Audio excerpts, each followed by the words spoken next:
It seems that Facebook, while it's banned in China, is really trying to crack the market there.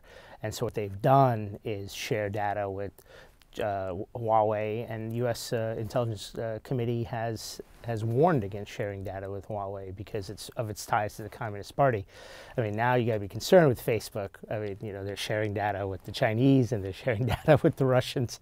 I mean, not, they say unintentionally, but Facebook was aware that there was Russian influence with fake news even before the 2016 elections. It's just a matter of the more data they, amass. I mean, China is really filling the void across the world diplomatically. I mean, if you look at the American, there's all these State Departments or all these consulates that have all these people that aren't there all across the world. China is now, where the United States was the leader, China is trying to take the lead role, across the world.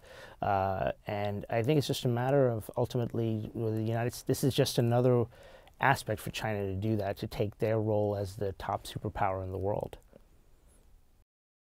One of the things that users can now be certain about is that they have a lot more friends than they realized. They have a lot of friends in China, and this is an interesting thing that Facebook wants to build experiences, but really, do you need your experience, your relationship status, shared with the Chinese or the Russians or anyone else? It's a concern because, for most people, they don't really, they kind of give up their views. But as this is becoming more and more of an issue, because the EU has really cracked down on this with its GDPR policy, and basically America should be doing the same thing ultimately. The question is, do you want your private data in the hands of the Chinese military, or the Russian intelligence? I mean, I think that that's the concern here, and people should be concerned. I think, look at it carefully. Facebook is now providing you with a copy of what they have on you, and so to the extent that you can make as many things private and opt out of things, I think people should do that. It just takes effort, and it takes a time to do that. Even in some cases, I haven't looked at it that closely, but I have, in light of all the stuff that's come out.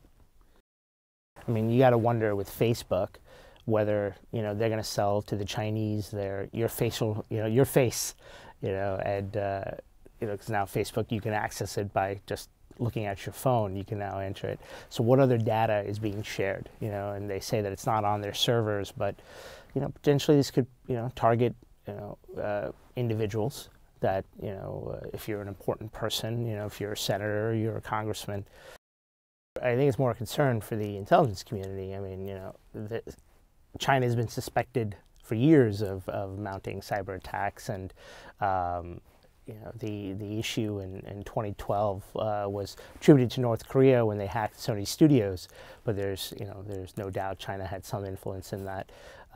So I think for the average person, they're not going to think about it, but for people across the board from an intelligence perspective, you have a rival having access to the habits of Americans, and I think that's a concern.